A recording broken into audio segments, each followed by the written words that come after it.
آپ کے صاحبزادے کہتے ہیں کہ ایک اونٹ زخمی ہو گیا، کسی نے اسے زخمی کر دیا۔ تاریخ الخلفاء میں امام جلال الدین سیوطی علیہ رحمہ نے لکھا ہے اونٹ زخمی ہو گیا، اونٹ کی نا گردن پر نشان لگ گیا زخم کا۔ اس زمانے میں طریقہ تھا کہ کپڑا جلا کے نا زخم پہ لگایا جاتا تھا۔ حضرت عمر فاروق رضی اللہ تعالیٰ عنہ نا، اب 60 سال عمر ہے، بوڑھے آدمی ہے، جسمانی طور پر بھی کمزوری آ جاتی ہے عمر کے حساب سے، اونٹ کی نکیل کے ساتھ پہلے اسے باندھا، پھر وہ کپڑا جلایا، پھر اپنے ہاتھوں سے اونٹ کا وہ جو زخم تھا نا اس پر وہ کپڑا ڈالنے لگے، اس کو ٹھیک کرنے لگے۔ تو صاحبزادے آگے بڑھے، وہ کہنے لگے ابا جی یہ اونٹ ہے اور آپ اس کے زخم کو چھیڑ رہے ہیں، وہ آپ کو تکلیف بھی پہنچا سکتا ہے، تو یہ آپ 2-3 غلاموں کے ذمہ لگا دیں، وہ اس کے زخم پر دوائی مرہم پٹی کر دیں گے، یہ آپ کو کاٹ ہی نہ لے۔ تو کہتے ہیں حضرت عمر فاروق نے میری بات کو جھٹکا، فرمانے لگے پیچھے ہٹ جا، حکومت میری ہے کہ غلاموں کی ہے؟ ذمہ داری میری ہے کہ غلاموں کی ہے؟ فرمایا پتر میں تو ڈر رہا ہوں کہ کہیں یہ اونٹ ہی قیامت میں میری شکایت نہ کر دے، یہ میری شکایت نہ کر دے کہ اللہ میں بیمار ہو گیا، زخم لگ گیا، حکومت عمر کی تھی اور کسی نے مجھے پوچھا ہی نہیں۔ میرے دوستو احساس ذمہ داری اب یقین کریں نکل گئی، ہم لاؤبالی لوگ ہیں، لاؤبالی۔ میں کبھی سفر کرتا ہوں بہت زیادہ، تو میرے جو ڈرائیور حضرات ہوتے ہیں وہ میرے ساتھ وقت گزارنا خاصا مشکل کام ہے، اس لیے کہ میں گاڑی اب مجھے چلانی نہیں آتی پر چلواتا اپنی مرضی کی ہوں، تو ان کی خواہش ہوتی ہے کہ میٹر پہ نظر نہ پڑے پیر صاحب کی، تو میں پچھلی سیٹ پہ بیٹھتا ہوں تو میں اس ترتیب سے بیٹھتا ہوں کہ مجھے پتہ چل جائے کہ میٹر اب کہاں پہنچا ہے، اس لیے کہ مجھے پتہ ہے خدا نہ خواستہ کسی جگہ کوئی معاملہ ہوگا نا، اور میں بچوں کو بتاتا رہتا ہوں۔ ایک دفعہ ایک آدمی غلط کراس کر گیا اور بڑی مشکل سے بچے نے بریک لگائی، بچہ کہنے لگا اس کے قریب جا کے نا تو میں نے بھی اس کو اسی طرح سزا دینی ہے، تو میں نے کہا پتر تو بات کو سمجھ، اسے کوئی بھی کچھ نہیں کہے گا اور ہمیں لوگ کہیں گے تسی تے سیانے بیانے ہونا۔ ہمیں اپنی ذمہ داریوں کا احساس کرنا چاہیے۔ جب ہم غیر ذمہ دار کسی جگہ بھی ہو جاتے ہیں تو حالات خراب ہو جاتے ہیں۔ حضرت فاروق اعظم رضی اللہ تعالیٰ نا چھوٹی چھوٹی باتوں کا خیال کرتے، دیکھیں نا امام مسجد، میں روز امام مسجد کے حقوق بیان کرتا ہوں، لیکن مجھے مسجدوں کے ائمہ سے شکوہ بھی ہے، وہ اپنے نمازیوں کا نہیں خیال کرتے، ان کی طبیعت کا نہیں لحاظ کرتے۔ ہم اگر تھوڑا سا لحاظ کریں ائمہ مساجد نمازیوں کا، نبی پاک علیہ السلام نے فرمایا کہ میرا دل کرتا ہے میں لمبی نماز پڑھاؤں، لیکن پھر مجھے خیال آتا ہے کہ پیچھے بوڑھے بھی ہیں، بیمار بھی ہیں، بچے بھی ہیں، میرا دل کرتا ہے لیکن میں لوگوں کی تکلیف کو دیکھتے ہوئے نماز مختصر پڑھاتا ہوں۔ ائمہ مساجد اگر تھوڑا سا غور کریں، پیار کریں لوگوں کے ساتھ، تو مسجد کے اندر ایک خوبصورتی والا ماحول، یار میرا مطلب ہے کچھ بندے ایسے ہوتے ہیں جو بیچارے غصہ کسی اور کا ہوتا ہے نکالتے مسجد آ کے ہوتے ہیں، تو گھر میں بھی تو دادا ابو کئی دفعہ اس طرح کاری لیتے ہیں نا، تو تھوڑا سا اگر ظرف بڑا ہو، حوصلہ ذرا بڑا ہو، آپ کو ہنسنا آتا ہو۔ نبی پاک صلی اللہ علیہ وسلم اکیلے بیٹھتے تھے تو متفکر بیٹھتے تھے، اکیلے ہوتے تھے تو سوچتے تھے، اکیلے ہوتے تھے تو سوچتے تھے، میری بات پہ غور کرنا، اکیلے ہوتے تھے تو سوچتے تھے، اور جب لوگوں کے بیچ بیٹھتے تھے تو ہنستے تھے۔ لوگوں کے بیچ آ کے منہ نہیں بنانا، وہ اکیلے آپ فکر کریں، غور کریں جو مرضی، اکیلے بیٹھتے تھے تو حضور تفکر کرتے تھے، لوگوں میں آتے تھے تو مسکرا کے آتے تھے۔ تو حضرت عمر فاروق اب 24 لاکھ مربع میل کا حکمران اور ہزاروں لوگ جس کے پیچھے نماز پڑھیں، وہ ایک ایک بندے کا خیال کرے، ممکن نہیں ہوتا۔ ایک بڑے جلیل القدر صحابی تھے حضرت سعید بن یربوع رضی اللہ تعالیٰ عنہ، حضرت عمر کے زمانے میں نا نابینا ہو گئے، تو حضرت فاروق اعظم رضی اللہ تعالیٰ عنہ لوگوں سے پوچھا کہ سعید نہیں نظر آ رہے، عرض کی حضور ان کی بینائی چلی گئی ہے۔ جناب عمر گھر گئے، تعزیت کی، آپ کو تکلیف پہنچی، اللہ آپ کا بھلا کرے۔ آپ ان سے پوچھتے ہیں بھائی یہاں تو کوئی سپاہی چلا جائے نا دنیا سے تو کوئی صوبائی وزیر یا کوئی افسر آ جائے بس کافی ہے، وزیر اعظم صاحب کے پاس کہاں وقت ہے؟ وہ کہتے ہیں 2 منسٹر بھیج دیے تھے، بات ختم ہو گئی۔ حضرت عمر خود گئے، صحابی کی آنکھیں چلی گئی تھی، اور جا کر کے اسے کہنے لگے کہ اب آپ مسجد کیسے آئے جائیں گے؟ انہوں نے کہا حضور یہ تو میرے لیے بڑی تکلیف والا معاملہ ہے، نابینا ہو گیا ہوں، تنہا تو جا نہیں سکتا، قربان جاؤں سیدنا فاروق اعظم پر۔ حضرت عمر فاروق رضی اللہ تعالیٰ عنہ نے ایک بندے کی باقاعدہ ڈیوٹی لگائی فرمانے لگے تیری آج کے بعد ذمہ داری ہے 5 وقت حضرت سعید کا بازو تھامنا ہے، تو انہیں مسجد پہنچانا ہے، اور 5 وقت ان کو گھر لے کے آنا ہے۔ اور فرمایا یاد رکھنا، یہ نہ سمجھنا کہ میں آرڈر دے کے بھول جاؤں گا، میں ہر ہفتے تم سے پوچھا بھی کروں گا کہ تم نے سعید کے ساتھ کیا سلوک کیا۔ تو چھوٹی چھوٹی چیزوں کا فوجی، جیسے کہ میں نے پہلے کہا ہے، وہ سال کے بعد نا کبھی کوئی تقریب ہوتی ہے تو بلا کے نا فوجیوں کے بچوں کو، ان کی ماں کو، تو ایک آدھ تمغہ دے دیا جاتا ہے پھر چھٹی۔ کبھی کسی نے پوچھا ہے کہ یتیمی میں بچوں کا کیا حال ہوا؟ کبھی کسی نے پوچھا ہے کہ پھر پیچھے کیا حالات ہیں؟ میں کوئی لسٹ نہیں بیان کرتا، لیکن میں ثبوت رکھتا ہوں کہ جن کے لیے ترانے پڑے گئے اور بہت بڑی انٹرنیشنل کانفرنسیں کی گئیں اور میڈیا میں بڑا کچھ دکھایا گیا، ان کے بچوں پر وہ وقت بھی آیا کہ انہوں نے روٹی مانگ کے کھائی۔ یہ فوٹو سیشن کرانا آسان کام ہے، لیکن ان کا خیال رکھنا یہ مشکل کام ہے، مشکل کام ہے۔ بھیج دیا کسی کو، وزیر کو، جا چیک دیا جا کے شہید کی بیوہ کو، وہ فلاں آدمی پولیس میں شہید ہو گیا، تو وہ بیوہ بعد میں بتا رہی ہے کہ وہ چیک میں نے 5 دفعہ بینک بھیجا ہے، وہ کیش ہی نہیں ہوتا، کیونکہ فوٹو تو آ گئی، بات تو ختم ہو گئی۔ اور آپ کے ملک میں اس طرح بھی ہوا کہ ایک شہید کے لیے سیمینار ہوا، بہت بڑا تمغہ دیا گیا، اس کی والدہ کو بلایا گیا، اور جب تک تو کیمرے چل رہے تھے تو تب تک تو اس کو بڑا اعزاز تھا، ترانہ بھی باج رہا تھا، بندے آنسو بھی بہا رہے تھے، اور جب ختم ہو گیا سارا کچھ تو پھر اس کی ماں کو نا ایک کونے میں زمین پہ بٹھا کے، وہ ویڈیو آ گئی اس کی، وہ زمین پہ بٹھا کے نا دور اس کی ماں کو، جس کا بیٹا ملت پر، قوم پر، مذہب پر قربان ہوا، اس کو زمین پہ بٹھا کے تو اس کے ہاتھ میں روٹی پکڑائی گئی اور چھوٹے سے ایک برتن میں سالن ڈال کے اس کے آگے رکھا گیا۔ تو وہ دیہاتی عورت، سب لوگ موج سے کھانا کھا رہے ہیں، جو مہمان خصوصی ہیں روٹی کھا رہے ہیں، جو تمغے دینے آئے اور جو لینے آئی ہیں، اس کو وہاں بٹھا دیا۔ پھر وہ کسی نے ویڈیو بنا کے جب نیٹ پہ ڈال دی تو پھر کہا گیا کہ ہم نے نوٹس لے لیا ہے، وہ پتہ نہیں کس بلا کا نام ہے، ہم نے نوٹس لے لیا ہے۔ وہ کیا ہوتا ہے؟ میں تو نہیں پتا آج تک اس کا کوئی نتیجہ نکلا ہو۔ کیا نوٹس لیا؟ کیا بات آئی سامنے؟ کچھ بھی نہیں۔ وہ جی پتہ کر رہے ہیں، وہ 2-4 بندوں کی کمیٹی بنا دی ہے، وہ کمیٹی خیال کرے گی۔ کیا صاحب آپ بات کرتے ہیں؟ آؤ میں آپ کو نبی پاک علیہ وسلم کے اس شاندار غلام کی بات بتاؤں۔ صحیح بخاری میں حدیث، صحابہ کہتے ہیں حضرت عمر فاروق رضی اللہ تعالیٰ عنہ کے پاس ایک خاتون روتی ہوئی آئی، کہنے لگی خامد میرا شہید ہو گیا اور 4-5 بیٹیاں چھوڑ گیا، تو گھر میں تو بکری کا کھر بھی نہیں، کوئی چیز نہیں کھانے پینے کے لیے۔ فاروق اعظم رضی اللہ تعالیٰ عنہ نے کمیٹی نہیں بنائی، چیک نہیں دیا، وہ ایک اچھا سا اور ایک خوبصورت سے پیکج کا اعلان نہیں فرمایا، بلکہ فاروق اعظم نے ایک اچھا تازہ تگڑا اونٹ مال غنیمت کے اونٹوں میں سے لیا اور 2 بوریاں اپنے ہاتھوں سے اچھے راشن کی بھری، اس کے اندر ڈھیر سارے نگد پیسے بوریوں میں ڈالے، اور وہ دونوں بوریاں اونٹ کے اوپر اپنے ہاتھوں سے، بخاری پڑھ رہا ہوں، ان کی رسیاں باندھی، پھر اس عورت کے ہاتھ وہ لگام تھمائی اور اسے کہا پتر میں نے تجھے اتنا مال دے دیا ہے کہ جب تک یہ ختم ہوگا نا انشاءاللہ تب تک تیرے حالات بھی اللہ بدل دے گا، تیرے دن بدل جائیں گے جب تک یہ ختم ہوگا۔ وہ خاتون جانے لگی تو آپ فرمانے لگے بیٹا اونٹ نہیں واپس بھیجنا، یہ بھی تیرا ہی ہے، دے دیا تجھے۔ اب چلے گئی وہ خاتون، تو صحابہ کہتے ہیں ہم نے پوچھا کہ جناب آپ تو بڑے کفایت شعار ہیں، آپ تو بڑی بانٹ کے چیزیں دیتے ہیں، تو آپ نے اس بچی کو اتنا کچھ دے دیا اور بیک وقت دے دیا اور واقعی بہت زیادہ دے دیا اور نقدی پیسے بھی دے دیے۔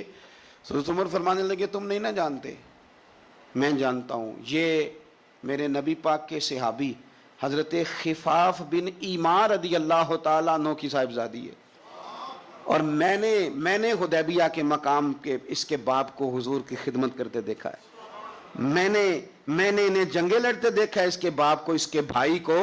فرمایا وہ تو بچی آئی ہے تو میں تمہیں کیا بتاؤں، مجھے تو تکلیف شروع ہو گئی ہے کہ اسے آنا کیوں پڑا ہے، خدا کے بڑھ کے میں کیوں خدمت نہیں کر سکا، اسے آنا کیوں پڑا۔ عزیز دوستو یاد رکھنا، اصلہ نال جے نیکی کریے تے نسلاں تاک، کچھ لوگ ایسے ہوتے ہیں جنہیں قدر ہوتی ہے، وہ قربان کر دیتے ہیں ہر شے، لیکن اصولوں پر کبھی سمجھوتا نہیں کرتے۔ حضرت سیدنا فاروق اعظم رضی اللہ تعالیٰ عنہ نے اتنا نوازا اس بچے، اور پھر اثار کر کے نوازتے تھے۔ ہمارا یہ مزاج بن گیا کہ جو شے بھی آئے پہلے میرے گھر آئے، اور لوگ کئی دفعہ گھر بچاتے بچاتے سارا کچھ ضائع کر بیٹھتے، ہر شے، ہر چیز، حتیٰ کہ معاذ اللہ دین ایمان بھی، دعائیں بھی، پیسہ بچ جائے، گھر بچ جائے، باقی جو شے جاتی ہے وہ جائے۔ لیکن سیدنا فاروق اعظم کا رنگ بڑا انوکھا ہے، انداز بڑا نرالا ہے۔ ایک جگہ سے نا چادریں آئیں بہت ساری، میرا خیال ہے کہ جو بہترین چیز ہوتی ہے نا وہ لوگ پہلے گھر رکھ لیتے ہیں۔ یہ قربانیاں ہوئی ہیں نا جی، تو 4 5 رانے جنہوں نے 6 بکرے کیے، وہ پہلے انہوں نے سائیڈ پہ کر لی۔ مجھے ایک سنگی بتانے لگے کہ اس دفعہ آپ کی دعا سے خیر ہوئی ہے، ہم نے مکس کر کے گوشت بانٹا ہے، ورنہ پہلے اسی طرح کرتے تھے کہ جو رانے ہیں نا وہ ساری سائیڈ پہ کرو اور باقی پھر اکٹھا کر کے اللہ کے راستے میں دے دو۔ اللہ کی راہ میں جو دینا ہے، جو اپنی راہ میں دینا ہے اس کا طریقہ، اور اللہ کی راہ میں دینا ہے معاذ اللہ تو اس کا سٹائل اور ہے۔ فرمانے لگے کہ چادریں آئیں اور بڑی بڑی قیمتی چادریں آئیں، تو فاروق اعظم رضی اللہ تعالیٰ عنہ نے کوئی اس میں تخصیص نہیں کی، 1 2 2 3 3 4 4 بانٹتے رہے۔ چادریں تھی عورتوں والی۔ اب جو سب سے نیچے سے چادر نکلی وہ اتفاق سے بڑی شاندار نکل آئی، آخر میں جو رہ گئی نا، صبر کریں تے موتی مل سن تے ذکر کریں تے ہیرے، یہ صبر کریں تے موتی مل سن، ذکر کریں تے جے پاگلا وانگو رولا پاویں، نہ موتی نہ صبر کریں تے موتی مل سن، ذکر کریں تے۔ آج کل لوگ شور ڈال کے سارا کچھ کرنا چاہتے، تو چپ کر کے کونے میں بیٹھ جا، تو بیٹھا رہ، تو ڈرنا دے، پوچھنے والا خود ہی تجھ سے پوچھ لے گا تو کدھر سے آیا ہے، وہ ختم ہو گئی بات۔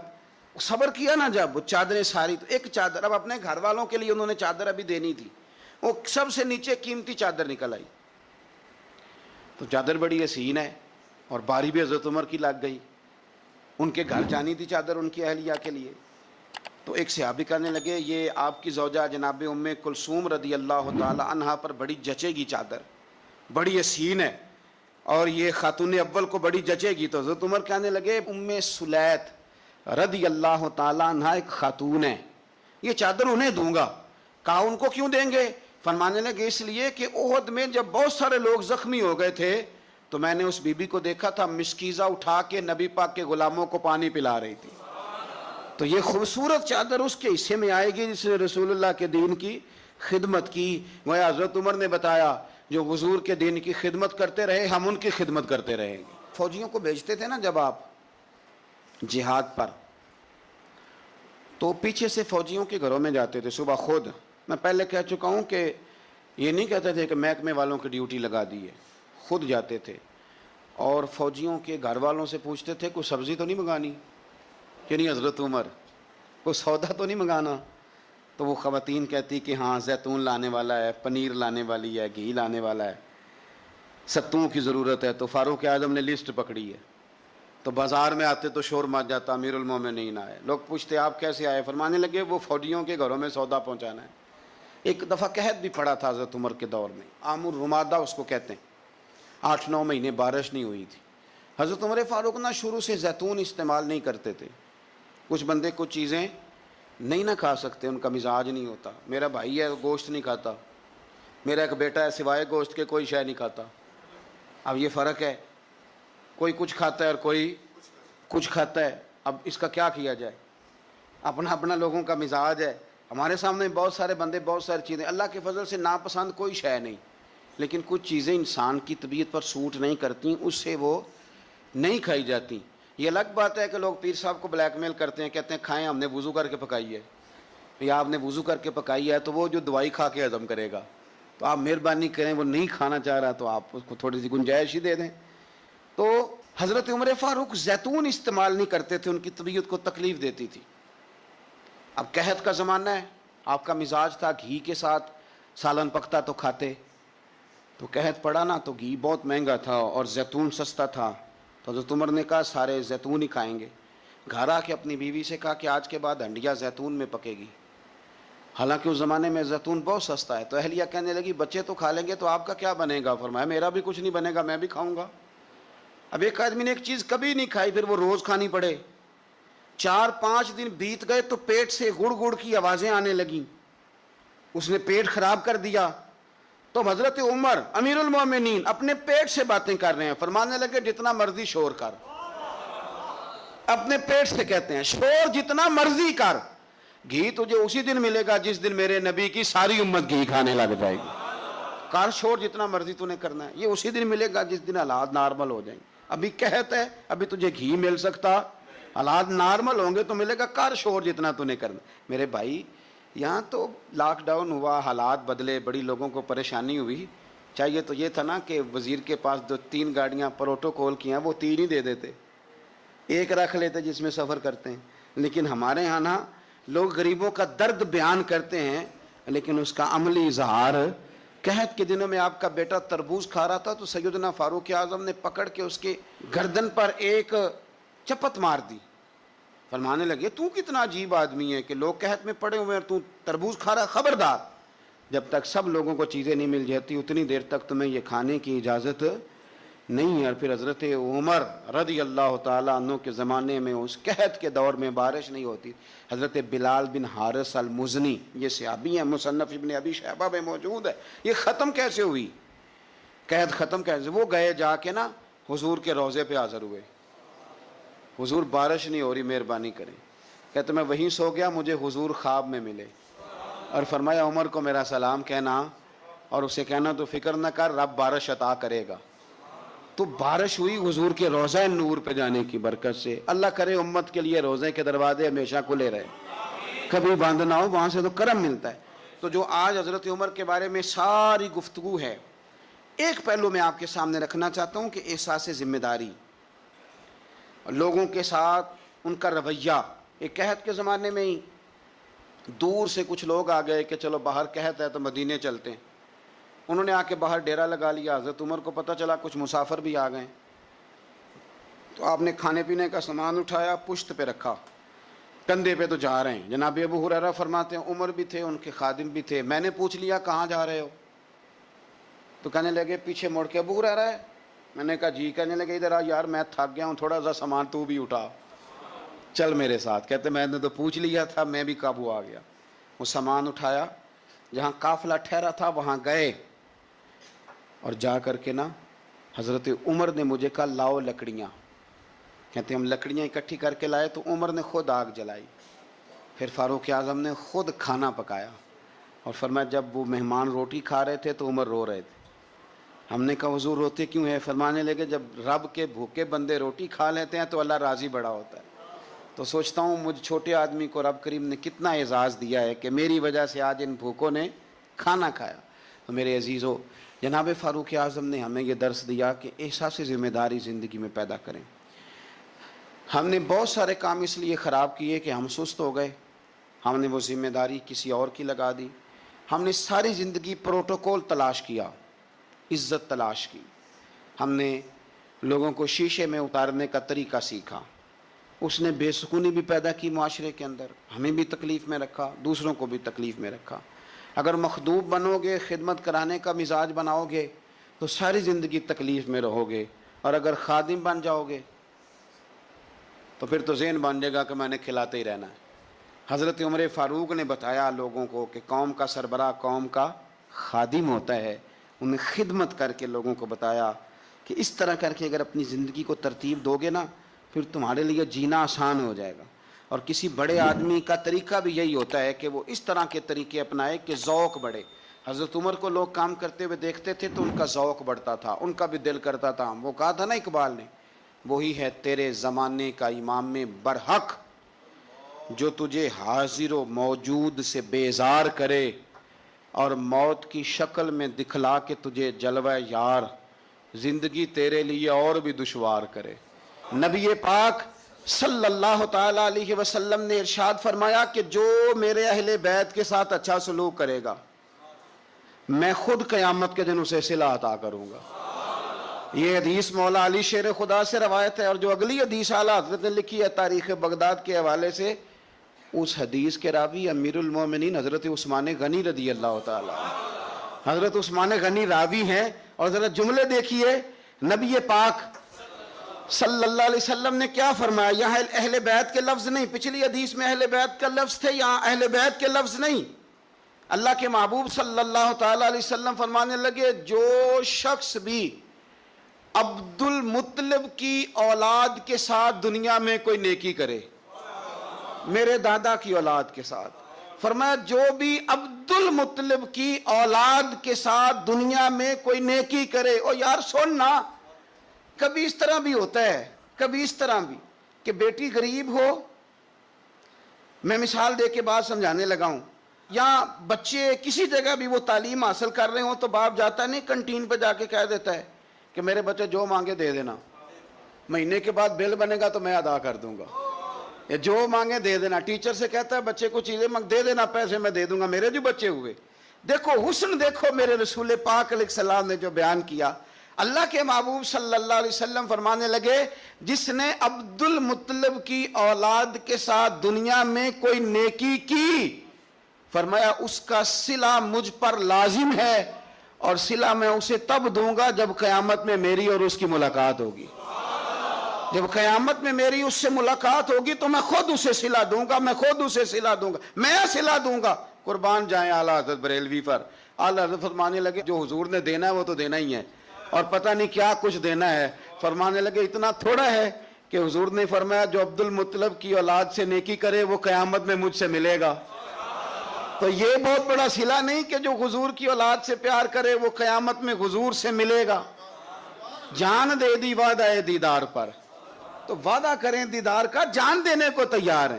فرمایا جو عبد المطلب کی اولاد سے نیکی کرے مجھ پر لازم ہے صلہ دینا جب وہ مجھ سے ملے گا. اور یارو کھل کے پیار کرو میرے محبوب کی اولاد، سیدہ پاک سے، شیر خدا سے، امہات المومنین سے، حضور کی شہزادیوں سے، نبی پاک کے حسن سے، حضور کے حسین سے. یار تو بات سمجھنا، کسی کو چنبیلی کا پھول پسند ہے، کسی کو گلاب کا پھول پسند ہے. مدینے والے رسول فرمانے لگے یہ حسن اور حسین میرے پھول ہیں، یہ میرے پھول ہیں، پھول حضور سونگا کرتے. اعلیٰ حضرت فرماتے ہیں کیا بات رضا اس چمنستان نے کرم کی، زہرا ہے کلی جس میں حسن اور حسین پھول، زہرا ہے کلی جس میں حسن اور حسین. بس کسی نے سادی بات کہی، پریشاندار کہہ دی، اس نے کہا عظمت آل نبی بھول نہ جانا لوگو، اور دیکھنا غیر کی باتوں میں نہ آنا لوگو. یہ چھلکے آپ کی طبیعت بتائے کہ آپ کو حضور کی اولاد سے بڑا ہی پیار ہے، آپ کو نبی پاک کے خاندان سے بڑا ہی پیار ہے. تو باہر کیا یہ بات میں نے شروع میں اس لیے کر دی کہ ذرا نہ کھل کے پیار کرنا ہے حضور کی اولاد. اور یاد رکھیں حضور کی اولاد سے پیار کاری ہو سکتا ہے جس کے سینے میں ابو بکر صدیق بھی رہتے ہوں. ہمیں تو حضور کی اولاد کا ادب بتایا ہی فاروق اعظم نے، یہ سبق پڑھایا ہی عثمان غنی نے. وہ بڑے نا سخت مزاج، اصولوں پر پابند آدمی تھے حضرت عمر بن عبدالعزیز. خاندان کے ایک دو لوگ ایک دو دفعہ سفارش کرانے آئے کسی بات کے لیے حضرت عمر بن عبدالعزیز سے، تو آپ نے نا عملے کے لوگوں سے کہا آج کے بعد میرے خاندان کا کوئی بندہ ہے تو اندر نہ آنے دینا،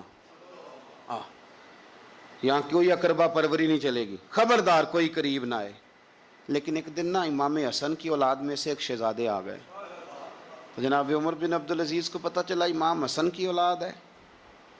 میں آپ کو قسم اٹھا کے کہتا ہوں، قسم میں نے کبھی نہیں اٹھائی، قسم اٹھا کے کہتا ہوں کہ میرے مرشد کا پوتا کبھی ملے تو میں پیر چومنے کو تیار ہوں، اور میری شرط بھی کوئی نہیں کہ وہ عالم فاضل ہو کیا ہو. اصلہ نال جو نیکی کریے وہ نسلاں تاک نہیں بھول دے.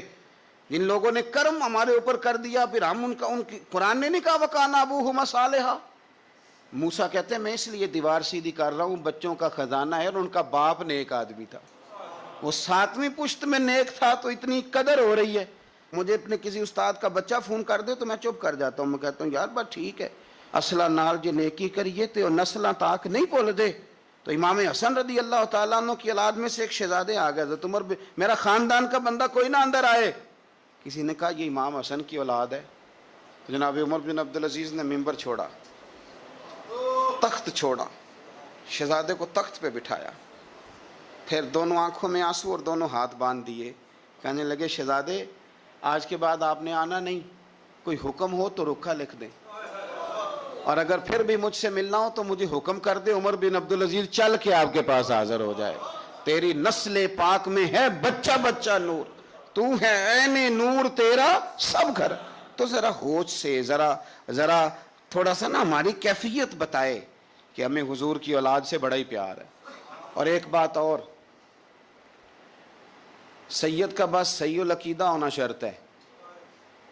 صحیح العقیدہ ہو، صاحب ایمان ہو. باقی آپ بحث نہ کریں کہ نمازیں کتنی پڑھتا ہے، عالم فاضل کتنا ہے. بزرگ فرماتے ہیں قرآن کا صفحہ اگر کبھی کیچڑ میں بھی گر جائے نا، اس پہ پیر نہیں رکھا جاتا، اسے پھر بھی دھو کے چوما ہی جاتا ہے، کیونکہ وہ صفحہ قرآن کا ہے. فرماتے ہیں تو سید پہ بحث نہ کر کے نیک کتنا ہے اور پرہیزگار کتنا ہے، کرتا کیا ہے، تو اپنے اعمال پہ غور کر اور یہ سمجھ یہ کوئی عام نہیں، یہ خون رسول ہے. اعلیٰ حضرت حضور کے بچوں کی شان بیان کرتے ہیں تو کہتے ہیں آب تطہیر سے جس میں پودے جمے. یعنی یہ جو سیدہ فاطمہ کے بچے پیدا ہوئے ہیں تو یہ آب تطہیر سے جس میں پودے جمے، اس ریاض نجابت پہ لاکھوں سلام. تو بڑی تسلی سے، بڑے ذوق سے، بڑے شوق سے منقبت سنیں پورا یہ محرم کے دار. بحث نہیں کریں، مہربانی کرنی ہے آپ نے، بحث شحث نہیں کرنی. میں نے آپ کو پہلے بھی بتایا تھا، پھر کہہ دیتا ہوں. میری اماں جی مینوں 10 محرم تو پہلا کہنا ٹوٹیاں لیا دے، کھیر ونڈنی ہے. مینوں لین جانیاں پیندیاں سن. میں کہنا اماں جی میں پوچھیا اپنے استاداں نوں، پرات وچ بھی ختم ہو جاندا ہے، پتیلے 'چ بھی ہو جاندا ہے، چلو ٹوٹیاں کو فرض نے. مینوں کہنا کہ میں تینوں ایڈا مولوی منندی نہیں تو مینوں مسئلے نہ سنا، کل دا بال ہے، جا ٹوٹیاں لیا. تو 2-3 درجن ٹوٹیاں میں لا کے دیتا. میں نے ایک دن پوچھ لیا، میں نے کہا اماں جی حکمت کیا ہے؟ میرے ساتھ بڑا پیار تھا اور چلیں بات درد کی طرف چلی جائے گی، رک جاتا ہوں، نہیں کرتا بات. تو میں نے ایک دن پوچھ لیا، میں نے کہا اماں جی مطلب ٹوٹیوں کی حکمت کیا ہے؟ تو کہنے لگے پتر، حضور کی اولاد کے نام پہ کسی کو کچھ شے دینی اور اسے کہنا برتن واپس کر کے جا. حسن حسین کے نام پہ جو دے دیا سو دے دیا، ختم ہو گئی بات. اب برتن واپس مانگنا، بس حضور کی اولاد کا صدقہ ہے جو کچھ بھی ہے. تو یہ وہ سادے لوگ تھے، پر ان کا نا مکان کچے عقیدے پکے. مکان کچے عقیدے، ان مکان پکے تے نال بحث، صبح و شام بحث، جتنی مرضی کرا لو. اور ایسے ایسے بھی سیانے بندے دنیا میں ملے ہیں جن کا سیانف کے ساتھ دور دور تک کوئی رشتہ نہیں، لیکن وہ چہرے عقل میں رہ گئے ساری زندگی. اس لیے اقبال کہا کرتے تھے کہ پختہ ہوتی ہے اگر مصلحت اندیش ہو عقل، اور عشق ہو مصلحت اندیش تو ہے خام، ابھی کچا ہے. پختہ ہوتی ہے اگر مصلحت اندیش ہو عقل، عقل پختہ ہوتی ہے اگر حکمت کے ساتھ چلے، اور عشق اگر حکمت دیکھ کے چلے تو ابھی کچا ہے.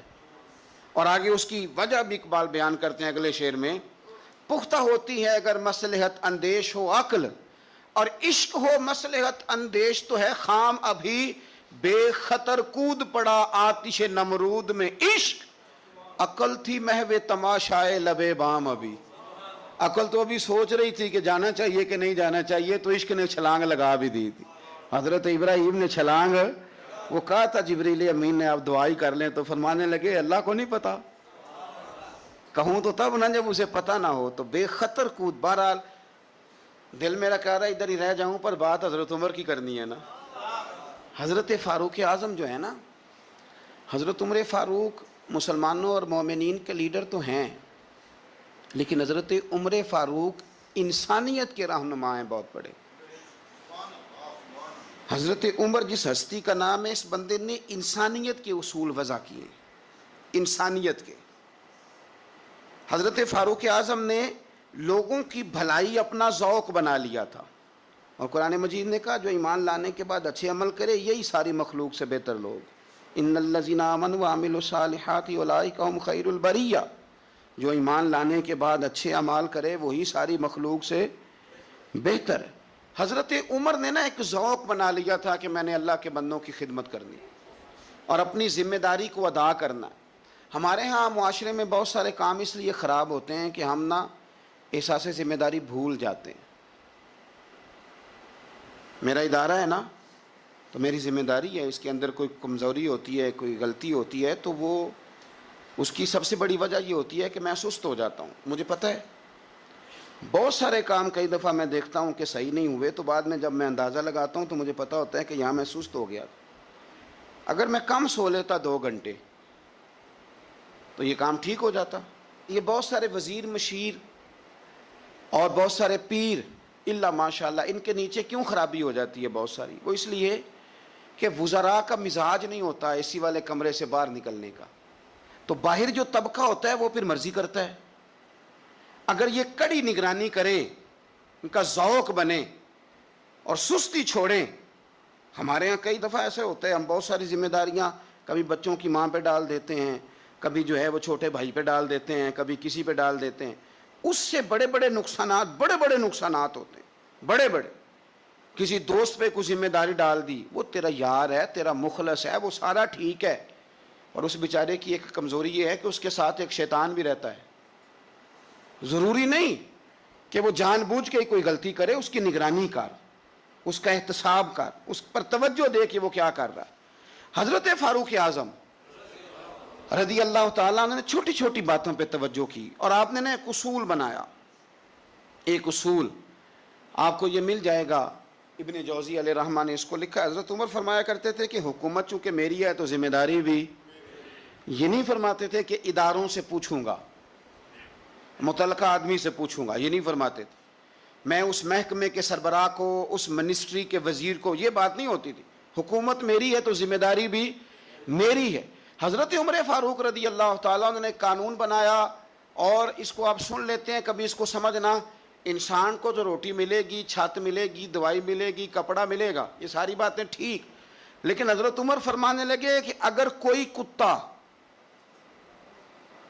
بغیر پانی پیے مر گیا فرات کے کنارے صحرا میں، یعنی اس تک پانی نہیں پہنچا، انسان کی بات نہیں، یہاں تو عورتوں کو اسپتال میں جگہ نہیں ملتی تو وہ رکشے میں بچے پیدا کر لیتی، یہاں تو بہت سارے لوگ ایسے ہیں جنہیں دوائی میسر نہیں آتی اور وہ مر جاتے ہیں۔ کتا اگر میری حکومت میں پیاسا مر گیا تو عمر فرماتے ہیں اللہ مجھ سے پوچھے گا کہ ڈیوٹی تو تیری تھی نا، ذمہ داری تو۔ شخصیت کا ذکر آج کریں گے جن کو میرے نبی پاک علیہ السلام نے فرمایا، حضور نے فرمایا، صحیح بخاری میں موجود ہے، فرمایا یہ نیک آدمی ہے۔ اور یار جسے رسول کریم کہیں بندہ نیک ہے، رجل صالح، حضور نے فرمایا نیک آدمی ہے، جو بالغ نہیں ہوئے تھے اور اس سے پہلے ہی کلمہ پڑھ لیا تھا، جو حج کے مسائل سب سے زیادہ جانتے تھے، جنہوں نے 60 سال مکے اور مدینے میں فتویٰ دیا، صحابہ ان سے فتویٰ لینے آتے تھے، جو بدر کی جنگ میں بھی گئے، احد میں بھی گئے، پر محبوب نے فرمایا عمر تھوڑی ہے، ابھی واپس جائیے۔ خندق میں شریک ہوئے اور اس کے بعد ہر جنگ میں شریک ہوئے، مستدرک میں موجود ہے۔ حضرت جابر ابن عبداللہ فرمایا کرتے تھے زمانہ بدلا تو کچھ لوگوں میں بھی تبدیلیاں آئیں، میں نے بڑی دنیا بدلتی دیکھی، پر جن لوگوں کو نہیں بدلتے دیکھا نا، ان میں یہ شخصیت ہے جو ہمیشہ ہر دور میں، ہر عمر میں نبی پاک کے طریقوں پر پوری طرح کاربند رہے، اوڑھنا، بچھونا، اٹھنا، بیٹھنا، چلنا، ہر وقت حضور کی محبت میں غرق ہو کے کیا۔ کون ہے بھلا؟ حضرت عمر کے بیٹے سیدنا عبداللہ ابن عمر رضی اللہ تعالی عنہ، ابھی بالغ نہیں ہوئے تھے، مسلمان ہو گئے، اور زندگی ساری مصلی سے لگ کے گزاری، عبادت کی، ریاضت کی، تقوی، جد و جہد، معاملہ فہمی، جہاد۔ والد امیر المومنین ہیں، لیکن صاحبزادے کی خواہش ہے کہ مجھے فوج میں بھیجو، میں جہاد کرنا چاہتا ہوں، اور جہاد بھی سپہ سالار بن کے نہیں، سپاہی بن کے کرنا چاہتا ہوں۔ سب سے پہلی بات تو یہ تھی کہ علم و فضل بڑا تھا، صحابہ ان سے فتویٰ لیتے تھے، مسائل حج سب سے زیادہ حضرت عبداللہ ابن عمر جانتے تھے، اور فتویٰ دینے میں اتنے محتاط تھے، حدیث بیان کرنے میں اتنے محتاط تھے کہ بڑا سوچ سمجھ کے، غور کر کے۔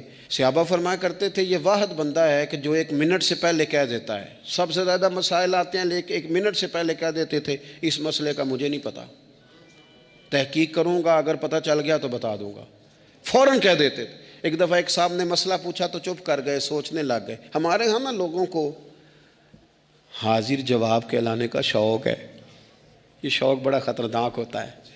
اگر آپ حاضر جواب ہیں تو بڑی اچھی بات ہے، لیکن حاضر جواب کہلانے کا شوق تو نہ پیدا کریں۔ اگر آپ کو پتہ ہے، صحیح بخاری میں حدیث ہے، نبی پاک علیہ السلام نے ایک دن پوچھا تھا صحابہ سے کہ وہ درخت کون سا ہے جس کی مثال مومن کی طرح ہے؟ تو حضرت عبداللہ ابن عمر کہتے ہیں مجھے پتا تھا کہ وہ کھجور کا درخت ہے، پر میں نے جواب نہیں دیا۔ کیوں نہیں دیا؟ فرمانے لگے ابو بکر صدیق بیٹھے، فاروق اعظم بیٹھے، مولا علی بیٹھے، بزرگوں کی موجودگی میں جواب دیتا پھروں؟ یہ ٹھیک نہیں ہوتا، یہ صحیح نہیں ہوتا۔ یہاں تو بڑے لوگ، امام غزالی فرماتے ہیں جب میں اپنے مرشد سے مرید ہوا تو مجھے کہنے لگے بیعت میں نے کر لیا، آج کے بعد نہ تقریر کرنی ہے، نہ مدرسے میں سبق پڑھانا ہے، نہ کسی کو مسئلہ بتانا ہے۔ اور یہ بڑا مشکل کام ہوتا ہے، بندہ مولوی بھی اور تقریر ہی نہ کرے، اسے زنگ لگ جاتا ہے، اور مسئلہ ہی نہ بتائے تو بد ہضمی ہو جاتی ہے۔ یہاں تو جس کو 6 مسئلے آ جائیں وہ امام کو نماز نہیں پڑھانے دیتا، وہ کہتا ہے پہلے انٹرویو لوں گا تیرا کہ تو پورا تجھے آتا ہے، پھر آگے چلے گا تو۔ اتنے بڑے عالم کو شیخ نے منع کر دیا، تو کہتے ہیں شیخ کے پاس ایک شخص مسئلہ پوچھنے آیا تو میرے مرشد فرمانے لگے مجھے یہ مسئلہ نہیں آتا۔ تو امام صاحب کہتے ہیں کہ میں نے اسے کہا مجھے آتا ہے، میں بتاؤں؟ کہتے ہیں میرے شیخ مسکرا پڑے، کہنے لگے غزالی میں تو تیرے ساتھ ساتھ اپنی میں بھی مارنا چاہتا تھا، پر تیری ابھی مری نہیں، تو کہتا ہے میں بتاتا ہوں۔ کچھ دیر چھوڑ دے، سارے مسئلے بتانے نہیں چاہیے، کچھ پہ عمل بھی کرنا چاہیے۔ میرے عزیز حضرت عبداللہ ابن عمر اتنا بڑے مفتی ہیں، مفتی مدینہ ہیں، مفتی مکہ ہیں، لوگ مسائل حج پوچھتے ہیں، بڑے بڑے استنباط کرتے ہیں قرآن و حدیث سے۔ ایک آدمی نے مسئلہ پوچھا تو حضرت عبداللہ ابن عمر فرمانے لگے دیر تک سوچا، جب دیر ہو گئی سوچتے سوچتے تو وہ شخص کہنے لگا حضور اتنی دیر کیوں سوچ رہے ہیں؟ تو آپ فرمانے لگے تمہارا کیا خیال ہے کہ جو سوال تم مجھ سے پوچھتے ہو اور جو جواب میں تمہیں دیتا ہوں اس کے بارے میں رب مجھ سے سوال نہیں کرے گا؟ اللہ کی بارگاہ میں نے جواب نہیں دینا، میں سوچ سمجھ کے دے رہا ہوں تاکہ اس کا حساب دینا پڑے تو میرے لیے مشکل نہ ہو جائے۔ میرے عزیز حضرت عبداللہ ابن عمر سے کسی نے سوال پوچھا تو سیدنا عبداللہ ابن عمر رضی اللہ تعالیٰ عنہ کہنے لگے مجھے نہیں آتا اس سوال کا جواب، اور جب کہا نا نہیں آتا تو فوراً کہنے لگے عبداللہ، خود اپنے آپ سے بات کرتے ہیں، کہتے ہیں عبداللہ رب تیرا بھلا کرے، اس بات پہ ہمیشہ ڈٹے رہنا، جو بات نہ آتی ہو وہ کبھی کہنا نہ، جس کا پتہ نہ ہو اسے کبھی کرنا، جب تک پوری تحقیق نہ ہو بلا وجہ ہوتا زنی نہ کرنا، بلا وجہ ہوتا زنی نہ کرنا۔ یہاں کا ہے ہمارے صوفیاء نے، یہاں کا علم و بس کریو یار، ایک کوئی حرف تینوں درکار، صحیح کر کے پہلے اچھی طرح کر کے پرکھ پھر بات کر۔ تو علم بڑا تھا، تقوی بڑا تھا۔ اس کے ساتھ ساتھ پھر یہ تھا کہ غریب پروری بڑی تھی۔ ایک بندہ خیرات لے کے گیا، وہ پھر لائن میں لگ گیا ہے، اسی کیا کھیدہ پلا تو پھر آ گیا ہے۔ تو حضرت عبداللہ ابن عمر کو بندہ دوبارہ آتا نا تو کسی سے قرضہ لے کے کہتے یار اس کو بڑی ضرورت تھی تو دوبارہ آیا ہے نا، ایک دفعہ تم ذرا دے دو میں تمہیں دے دوں گا، اس کو دینا ہے۔ جتنی دفعہ شام کو کھانا کھاتے اتنی دیر حضرت عبداللہ ابن عمر کھانا نہیں کھایا کرتے تھے جب تک کوئی یتیم آ کے دسترخوان پہ بیٹھ نہ جاتا، نہیں گزارا ہوتا۔ اور یار کیسے لوگ کھا لیتے ہیں، اعلیٰ غذائیں کھا رہے ہیں، اور ایک طرف ایک بہن مجبور بیٹھی ہے، بھائی مجبور بیٹھا ہے، سسرالی رشتہ داروں میں لوگ مجبور بیٹھے ہیں، عزیزوں میں لوگ مجبور بیٹھے ہیں، یتیم غریب مسکین، اور یہ روز نئے سے نیا ذائقہ، جب تک یتیم نہ ہوتا کھانا نہ کھاتے۔ اور صدقات و خیرات بھی کرتے تو جس طرح ہم کرتے ہیں نا، ناراض نہ ہونا۔ کبھی کبھی نا بعض لوگوں کو بانٹتے دیکھتے ہیں تو تکلیف ہوتی ہے، آپ نے دینا تو ہے تو اگر خوش دلی سے دے دیں، عطا تو کرنا ہے تو اگر چلو صحیح طریقے سے ہو جائے، ہنس کھیل کے ہو جائے، پریشان نہ کیا جائے سائل کو، تو کتنا اچھا ہے۔ ان صوفیاء کا بھی ہم نے تذکرہ کتابوں میں پڑھا ہے جو کہا کرتے تھے اگر رب نے دروازے پہ کسی کو بھیجا ہے تو اس کا مطلب ہے اللہ راضی ہے۔ لیکن ہمارا لہجہ اتنا سخت ہوتا ہے۔ حضرت عبداللہ ابن عمر ایک اونٹنی پہ بیٹھے تھے، اونٹنی بڑی پیاری لگی، بڑی خوبصورت تھی، بڑی بہترین تھی، بڑی صاف ستھری تھی، تو 2-3 دفعہ اپنے غلام سے کہا یار بڑی پیاری ہے، بڑی خوبصورت ہے، دیکھو اس کا چلنے کا انداز کتنا نرالا ہے۔ آج کل بھی ڈرائیور گاڑی چلاتے ہیں تو کہتے ہیں بڑی ہلکی پھلکی ہے جی، بریکیں بھی بڑی ٹھیک ہیں جی اس کی، فلاں معاملہ بھی اس کا بڑا صحیح ہے۔ وہ اتنی پسند آئی اونٹنی تو اونٹنی سے اترتے ہی فوراً کہنے لگے اس کو نشان لگا کے قربانی کے جانوروں میں چھوڑ دو، یہ زیادہ پیاری ہے، اسے رب کے رستے میں خیرات کریں گے۔ کیوں؟ ایک باریک نقطہ صوفیاء نے بیان کیا ہے. اللہ کے نیک بندے کہتے ہیں کسی جگہ بھی تمہارا دل اللہ رسول کے مقابلے میں الجھنا نہیں چاہیے. کوئی ایسی چیز جو رکاوٹ بن رہی ہو، رکاوٹ، وہ کیا کہتے ہیں، کچرا آ گیا ہے، اس کچرے کو لوگ ٹھیک نہیں کرتے، کہتے نکال دو تاکہ معاملہ صحیح رہے. ایک چھوٹا سا باریک سا ہلکا سا دھاگے کی طرح کا ایک ٹکڑا اگر کسی وقت گوشت کا آپ کے دانت میں الجھ جائے نا، وہ سارا ذائقہ تباہ کر دیتا ہے. لوگ مختلف چیزیں لے کے خلال کرتے ہیں دانتوں کا تاکہ وہ نکل جائے، کیونکہ ذرا سی بھی چیز اگر کسی جگہ رکاوٹ بن جائے نا، آپ بڑا بہترین کھانا کھا رہے تھے، زبردست غذا آپ کھا رہے تھے، ایک صرف اس میں نا ہلکا سا دانہ ایسا ہے جو سخت تھا، کچرا آ گیا، روڑا آ گیا، تو وہ سارے کھانے کا ذائقہ تباہ کر دیتا ہے. بعض لوگ ایسے ہوتے ہیں کہ ایک بال نکل آئے نا کبھی کھانے میں سے تو کھانا چھوڑ دیتے ہیں، کہتے ہیں یار یہ سارا ذائقہ خراب ہو گیا. ہمارے ساتھ یہ ہوا ہے، یہ تو ہے نا دنیاوی معاملات. اسی طرح کا مسئلہ روحانی زندگی میں ہوتا ہے. کئی دفعہ نا ہم ماننے کو تیار نہیں ہوتے، لیکن ہمارے اوپر دولت کی محبت پوری طرح سوار ہوتی ہے، وہ سجدے میں ذوق آنے نہیں دیتی. شہرت کی محبت پوری طرح سوار ہوتی ہے، وہ درود و سلام کا، ذکر کا، عبادت کا ذائقہ لگنے نہیں دیتی. وہ جو کہا تھا نا والذین آمنوا اشد حبا للہ، ایمان والے سب سے بڑھ کر اللہ سے پیار کرتے ہیں، سب سے بڑھ کر رسول اللہ صلی اللہ علیہ وسلم سے محبت کرتے ہیں. کیوں کہا گیا تھا؟ اس لیے کہ ان محبتوں کے مقابلے میں ذرا بھی کوئی اور محبت آتی ہے، روحانی ذائقہ خراب کر دیتی ہے. ہمارا دل نہیں لگتا، ہم بور ہوتے ہیں، ہم پریشان ہوتے ہیں. مسئلہ یہ ہے کہ جس دل میں صرف رب رسول کو ہونا چاہیے تھا، وہاں شہرت آ گئی ہے، شہرت کی محبت آ گئی ہے، دکھاوا آ گیا ہے، مال آ گیا ہے، کئی قسم کے ہم نے بت معاذ اللہ اکٹھے کر لیے، اور پھر وہ ساری کیف مستی آئے. یہ کیسے ہو سکتا ہے؟